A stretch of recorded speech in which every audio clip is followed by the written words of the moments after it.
mayambu kurumjari basics update na ngasisu anauba case ani puduna lakjari January gi tang taret kumjali singani kungamari Bihar gi Bengusarai hariba mapam masida numidangi pungmapal tarakpa matam aswaida Mahesorna magi nupi Rani Kumari da atopa nupa na haga phone da wari sanadanaba amadi reels namdanaba gidamak hairami Wafum asidagi maki nupi Raniga Mahesorga ningai sangdanaki Masigi matung nongalakpada Mahesor thauri yanduna siramki Rani Kumari asi Bihar gi Bengusarai hariba mapam asidagini maki khwaidagi pamjaba asi reels namduna Instagram da post thagatpa asini Instagram da mahangna reels thagatpada natana nupa naha kayagasu yamna toina pau phongnaba misak amakak Rani Kumari asi oiraklami mahaki Mapuroiba Mahesor Rai asina Samastipur hariba Bihar gi mapam asidagini Makhoi ani pakhang leisa oiringeidagi hauna nungsinana lakhibani thogdo asi thokpa nimitagi chahi taren muki mamangda makhoi ani asi thong amada unaduna leiringeida mafam aduda leiba miyoi singna makhoi ani nattabali chalami haibagidam phaki masigi matung tarakpada makhoi ani family gi yanaba amagi makha pona makhoi ani asi yumban punsida khongdarakhi Rani Kumari asi yamna anam kanbi Marai Mara Chaubi nupi amasu oirami Luhonglaba matung nupa mayumda mahak matam khara leramlaba matungda mahak masagi yumda mapamda chattuna amuk leiki mapamda leikraba matungda Rani Kumari na reels kayamarum namduna social media gi platform singda thagalaki matam khara leraga Rani nupa mayumda laki adubu Rani na magi nupa gi matam pibikide mahagasi reels namba amadi atopa miyai singa phone da wari sanaduna adumak leiki Rani Kumari gi matawasi nupa mayumgi mi singi apamba haibadu oiramde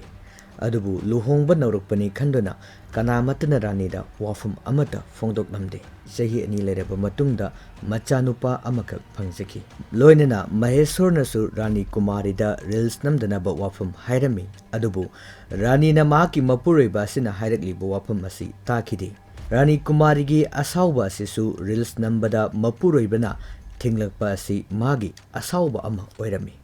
asumna matai manau anigi marakta nungainadaba khara laklaba matungda mahaki Mapuroiba Mahesor asi Kolkata da mahaki thabak asi chatpataki Mahesorna Kolkata da laikhraba matungdagidi Rani magi punsida ningtambagi chang hengalaki amadi atopa miyai singa anamba matamda wari sanaduna leiki mahaki tarukliba mong matawasina Mahesorgi imung manungi miyai singna yamna nungaitaba ama haibadu oiraki masina maram oiraga Rani Kumari amadi Mahesorgi imung manung singa yamna nungainadaba ama haibadu laki masigi matung tarakpada Rani Kumari amuk mapamda laktuna leiki Rani Kumari na mapamda laikhraba matungda Kolkata da leiriba Mahesor su mahaki poknafam lamdamda laki amadi Raniga wari sanaduna mahakna pamdaba thabak amata tawdanaba maru oina reels namdanabagi wafam mahaki Mapuroiba Mahesorna Rani da hairami adubu handaksu Rani yakide reels adumuk namki amadi reels namba haibasi Rani Kumari gidi thawai oijaki Rani gi apambasi magi punsida mana tawningbada tawba kanamatana et apan pidaba haibasini aduga magi reels namba matamdasu kanagumba miyoi amatana mahangna tawriba sida athingba pihaningde adum oinamak magi aningba apamba sigi mayokta mahaki nupa Mahesorna yamna toina thinglakpa sina mahaki nupa oiriba Mahesor asi manghannaba mahangna khanba horaki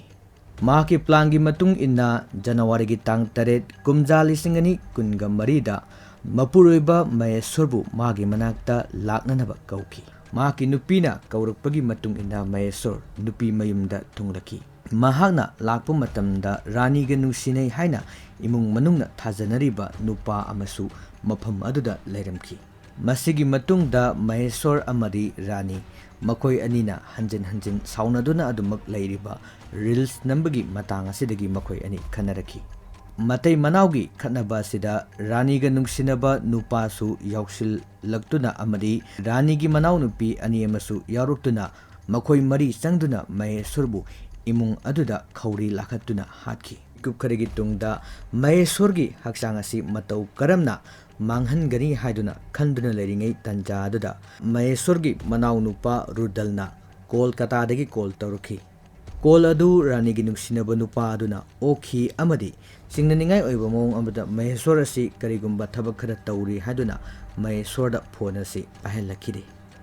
masigi matung dagidi Kolkata da leiriba Maheshwargi manau nupa Rudalna singnaduna mayumda call tawki amadi Bengusarai da chatuna Maheshwar kari phibam da leiribage yengluna bagidamak imung manungi miyasingda hairami Pawadugi matung ina Maheshwargi apokpa Ram Pravesh Rai thuna yangna Bengusarai yauruktuna pi ranigi khungang oiriba Paphot hariba khungang asida yaurakhi Maheshwargi imung manungi miyasingna mafam aduda yaurakpa matamdadi Maheshwar mafam aduda thauri yanduna lairambadu uki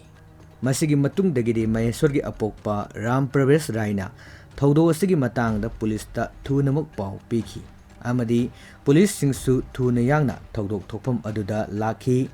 loinana laikhidraba Maheshwargi family na thaudo asigi matangda police ta case amakak file tawrakhi tarukliba case asigi matung ina Maheshwar hatpada chenariba Rani Kumari magi manau nupi Roji Sonali amadi Rani gi lover Muhammad Sajadpu police custody da thamki amadi wahong pahong chathaki loinana Maheshwargi family na phongdorokpagi matung ina Sajad amadi Rani Kumari asi aronba mari leinei haiduna phongdokhi masigi matungda police na thaudok asigi matangda ningthijana interrogation chatharaba matungda makhoi masana mihat asigi maral yazaki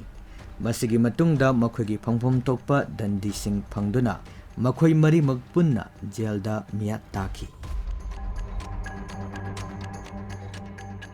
ani subada pujarakliba case asina subnatagi chahi taraga taruk khakta ngairibi machanupina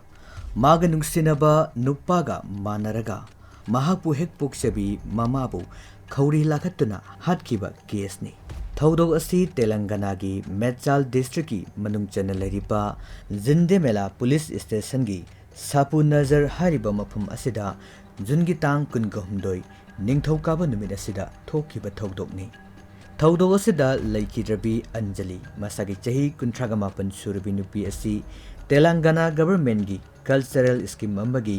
folk singer ama oina thabak tawrami mihat asida chenariba Anjali gi macha nupi Anju chahi taraga taruk amadi mahak asi class 10 tamliba mahiroi amani amadi mahaka nungsinazariba nupa Siba asina masagi chahi taraga mapan aduga Siba asi DJ operator amasu oirami aduga mahaki laifam asina Telangana gi Nalgonda hariba mafam asidagini Siba amadi Anju thanipan muki mamangdagi Instagram dagi khangnaraba matungda makhoi ani asi mari leinaraki adubu makhoi anigi mari asi Anjugi mama Anjali nadi apamba oiramde amadi makhoi anigi mayokta lepki sibaga loinadanabagidamak yamna kana mamana athingba amadi ngangba sakpa phuba jaiba kaya maramsu tawrami adum oinamak Anjunadi sibaga kaidongnungda lapthoknakide masigi matung tarakpada Jungi tang 9 dagina tang 12 phawbada Sibagi maboki mayumda Anju chatuna mafam aduda matam khara leiki masigi matung tarak Anjuna mayumda halaklaba matung dagidi apokpi Anjalina Siba amadi Anju anigi mari asi makhatana thamba yararoi haiduna akanba wafam thamki masigi makhatarakpada jungi tang 18 da Anju Sibaga lonana mayum thadoktuna amuk Sibagi poknafam lamdam oiriba Nalgonda da chatki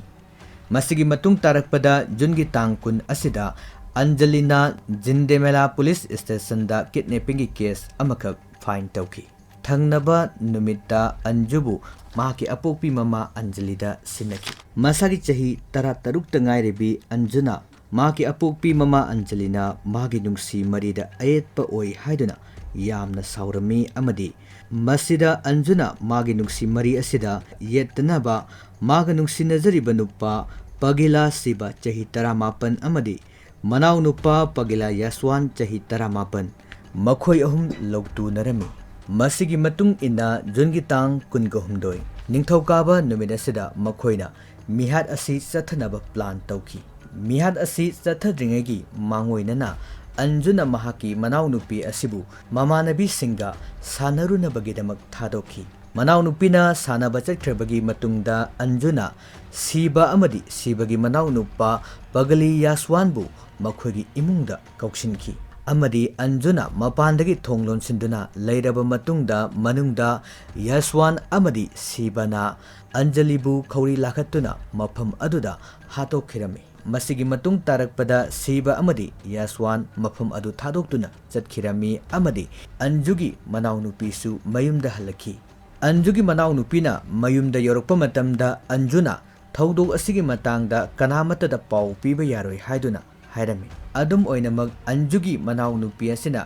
ꯃꯍꯥꯛꯀꯤ ꯃꯃꯥꯒꯤ ꯃꯆꯦ ꯁꯣꯚꯥꯗ call ꯇꯧꯗꯨꯅ ꯄꯥꯎ ꯇꯝꯈꯤ꯫ ꯃꯁꯤꯒꯤ ꯃꯇꯨꯡ ꯇꯥꯔꯛꯄꯗ ꯑꯟꯖꯂꯤꯒꯤ ꯃꯆꯦ ꯁꯣꯚꯥ ꯃꯅꯥꯎꯅꯨꯄꯤ ꯑꯟꯖꯂꯤꯅ ꯂꯩꯔꯤꯕ ꯁꯥꯄꯨꯅꯖꯔ ꯍꯥꯏꯔꯤꯕ ꯃꯐꯝ ꯑꯁꯤꯗ ꯂꯥꯛꯈꯤ ꯑꯃꯗꯤ ꯃꯍꯥꯛꯅ ꯂꯥꯛꯄ ꯃꯇꯝꯗ ꯃꯅꯥꯎꯅꯨꯄꯤ ꯑꯟꯖꯂꯤꯒꯤ ꯊꯋꯥꯏ ꯌꯥꯎꯗ꯭ꯔꯕ ꯍꯛꯆꯥꯡꯅ ꯇꯥꯗꯨꯅ ꯂꯩꯕꯗꯨ ꯎꯈꯤ ꯑꯃꯗꯤ ꯃꯉꯛꯁꯝꯗ ꯀꯔꯤꯒꯨꯝꯕ ꯑꯃꯅ ꯀꯟꯅ ꯀꯤꯁꯤꯟꯕꯒꯤ ꯗꯥꯛ ꯑꯃꯁꯨ ꯂꯩꯔꯝꯈꯤ꯫ ꯃꯁꯤꯒꯤ ꯃꯇꯨꯡ ꯇꯥꯔꯛꯄꯗꯒꯤꯗꯤ ꯑꯟꯖꯂꯤꯒꯤ ꯃꯅꯥꯎꯅꯨꯄꯤ ꯁꯣꯚꯥꯅ ꯄꯨꯂꯤꯁ ꯁ꯭ꯇꯦꯁꯟꯗ ꯀꯣꯜ ꯇꯧꯈꯤ ꯑꯃꯗꯤ ꯄꯨꯂꯤꯁꯀꯤ ꯇꯤꯝꯁꯨ ꯃꯐꯝ ꯑꯗꯨꯗ ꯂꯥꯛꯇꯨꯅ ꯊꯧꯗꯣꯛ ꯑꯁꯤꯒꯤ ꯃꯇꯥꯡꯗ ꯏꯟꯚꯦꯁꯇꯤꯒꯦꯁꯟ ꯆꯠꯊꯈꯤ꯫ ACP ꯕꯂꯔꯅꯒꯔꯅ ꯐꯣꯡꯗꯣꯔꯛꯄꯗ ꯂꯩꯈꯤꯗ꯭ꯔꯕꯤ ꯑꯟꯖꯂꯤꯒꯤ ꯃꯅꯥꯎꯅꯨꯄꯤ ꯁꯣꯚꯥꯅ ꯇꯧꯔꯛꯂꯤꯕ ꯀꯝꯄ꯭ꯂꯦꯟꯒꯤ ꯃꯇꯨꯡ ꯏꯟꯅ ꯄꯨꯂꯤꯁꯅ ꯊꯧꯗꯣꯛ ꯑꯁꯤꯗ ꯆꯦꯟꯅꯔꯤꯕ ꯑꯦꯀ꯭ꯌꯨꯖ ꯑꯍꯨꯝ ꯑꯟꯖꯨ, ꯃꯥꯒꯤ ꯅꯨꯡꯁꯤꯅꯕ ꯅꯨꯄꯥ ꯁꯤꯕ ꯄꯒꯤꯂꯥ ꯑꯃꯗꯤ ꯄꯒꯤꯂꯥ ꯌꯥꯁꯋꯥꯟꯕꯨ ꯄꯨꯂꯤꯁ ꯀꯁꯇꯗꯤꯗ ꯊꯝꯗꯨꯅ ꯊꯧꯗꯣꯛ ꯑꯁꯤꯒꯤ ꯃꯇꯥꯡꯗ ꯏꯟꯇꯔꯣꯒꯦꯁꯟ ꯆꯠꯊꯈꯤ ꯑꯃꯗꯤ ꯄꯨꯂꯤꯁꯀꯤ ꯏꯟꯇꯔꯣꯒꯦꯁꯟ ꯑꯁꯤꯗ ꯃꯤꯍꯥꯠ ꯑꯁꯤꯒꯤ ꯃꯔꯥꯜ ꯃꯈꯣꯏꯅ ꯌꯥꯖꯈꯤ ꯑꯃꯗꯤ ꯃꯤꯍꯥꯠ ꯑꯁꯤꯗ ꯆꯦꯟꯅꯔꯤꯕ ꯑꯟꯖꯨ ꯃꯁꯥꯒꯤ ꯆꯍꯤ 13 ꯑꯃꯗꯤ ꯄꯒꯤꯂꯥ ꯌꯥꯁꯋꯥꯟ ꯃꯁꯥꯒꯤ ꯆꯍꯤ 19 ꯖꯨꯕꯦꯅꯥꯏꯜ ꯑꯣꯏꯕ ꯃꯔꯝꯅ ꯑꯟꯖꯨꯕꯨꯅ ꯅꯤꯕꯣꯂꯦꯌꯥꯗ ꯂꯩꯕ ꯍꯣꯝꯗ ꯑꯃꯗꯤ ꯌꯥꯁꯋꯥꯟꯕꯨꯅ ꯁꯥꯏꯗꯥꯕꯥꯗꯇ ꯂꯩꯕ ꯍꯣꯝꯁꯤꯡꯗ ꯊꯝꯈꯤ ꯑꯃꯗꯤ ꯃꯤꯍꯥꯠ ꯑꯁꯤꯗ ꯆꯦꯟꯅꯔꯤꯕ ꯁꯤꯕꯕꯨꯅ ꯆꯟꯆꯜꯒꯨꯜꯗ ꯍꯥꯏꯔꯤꯕ ꯃꯐꯝ ꯑꯁꯤꯗ ꯐꯥꯗꯣꯛ ꯇꯥꯈꯤ꯫ ꯂꯣꯏꯅꯅ ꯃꯤꯍꯥꯠ ꯑꯁꯤꯒꯤ ꯃꯇꯥꯡꯗ ꯄꯨꯂꯤꯁꯅ ꯐꯪꯕ ꯔꯤꯄꯣꯔꯠꯇ ꯊꯧꯗꯣꯛ ꯑꯁꯤ ꯄ꯭ꯔꯤ-ꯄ꯭ꯂꯥꯟ ꯇꯧꯔꯕ ꯃꯇꯨꯡꯗ ꯆꯠꯊꯈꯤꯕ ꯃꯤꯍꯥꯠ ꯑꯃꯅꯤ ꯍꯥꯏꯗꯨꯅ ꯄꯨꯂꯤꯁꯅ ꯐꯣꯡꯗꯣꯛꯈꯤ ꯑꯃꯗꯤ ꯃꯤꯍꯥꯠ ꯑꯁꯤ ꯆꯠꯊꯈꯤꯕꯒꯤ ꯃꯔꯨꯑꯣꯏꯕ ꯃꯔꯝꯗꯤ ꯑꯟꯖꯂꯤꯅ ꯃꯍꯥꯛꯀꯤ ꯃꯆꯥꯅꯨꯄꯤ ꯑꯟꯖꯨ ꯑꯃꯗꯤ ꯁꯤꯕ ꯑꯅꯤꯒꯤ ꯅꯨꯡꯁꯤ ꯃꯔꯤꯗ ꯊꯤꯡꯂꯨꯕ ꯑꯁꯤꯅ ꯃꯔꯝ ꯑꯣꯏꯔꯒ ꯃꯤꯍꯥꯠ ꯑꯁꯤ ꯆꯠꯊꯈꯤꯕꯅꯤ ꯍꯥꯏꯅ ꯄꯨꯂꯤꯁꯅ ꯐꯣꯡꯗꯣꯔꯛꯈꯤ꯫ ꯂꯣꯏꯅꯅ ꯍꯧꯈꯤꯕ ꯑꯦꯄ꯭ꯔꯤꯜꯒꯤ ꯇꯥꯡ 28ꯗꯁꯨ ꯆꯞ ꯃꯥꯟꯅꯕ ꯀꯦꯁ ꯑꯃ ꯑꯣꯗꯤꯁꯥꯒꯤ ꯒꯖꯥꯄꯇꯤꯗ ꯊꯣꯛꯈꯤ꯫ ꯃꯁꯤꯗꯅ ꯃꯁꯥꯒꯤ ꯆꯍꯤ 18 ꯈꯛꯇ ꯁꯨꯔꯤꯕꯤ ꯅꯨꯄꯤꯃꯆꯥ ꯑꯃꯅ ꯃꯍꯥꯛꯀ ꯑꯉꯥꯡ ꯑꯣꯏꯔꯤꯉꯩꯗꯒꯤ ꯂꯣꯏꯅꯔꯛꯄ ꯃꯃꯥꯟꯅꯕ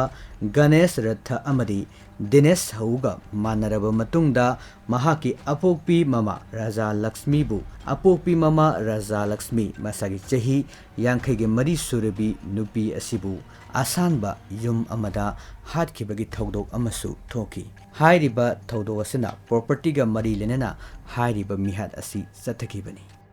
ꯃꯤꯌꯥꯝꯗ ꯇꯥꯍꯟꯖꯔꯤꯕ ꯀ꯭ꯔꯥꯏꯝꯒꯤ ꯀꯦꯁꯁꯤꯡ ꯑꯁꯤ ꯀꯝꯗꯧꯕꯤꯕꯒꯦ ꯀꯃꯦꯟ ꯁꯦꯛꯁꯟꯗ ꯊꯝꯕꯤꯔꯝꯃꯨ ꯑꯃꯗꯤ ꯆꯦꯅꯦꯜ ꯑꯁꯤꯗꯒꯤ ꯑꯅꯧꯕ ꯀ꯭ꯔꯥꯏꯝꯒ ꯃꯔꯤ ꯂꯩꯅꯕ ꯀꯦꯁꯁꯤꯡ ꯃꯈꯥ ꯇꯥꯅ ꯇꯥꯕꯤꯅꯕꯒꯤꯗꯃꯛ ꯆꯦꯅꯦꯜ ꯑꯁꯤꯕꯨ ꯃꯤꯌꯥꯝꯅ ꯅꯨꯡꯁꯤꯕꯤꯗꯨꯅ ꯂꯥꯏꯛ, ꯀꯃꯦꯟ, ꯁꯕꯁꯀ꯭ꯔꯥꯏꯕ ꯇꯧꯕꯤꯔꯝꯃꯨ꯫ ꯇꯥꯕꯤꯔꯤꯕꯁꯤꯡꯕꯨ ꯑꯃꯨꯛꯀ ꯍꯟꯅ ꯈꯨꯔꯨꯝꯖꯔꯤ꯫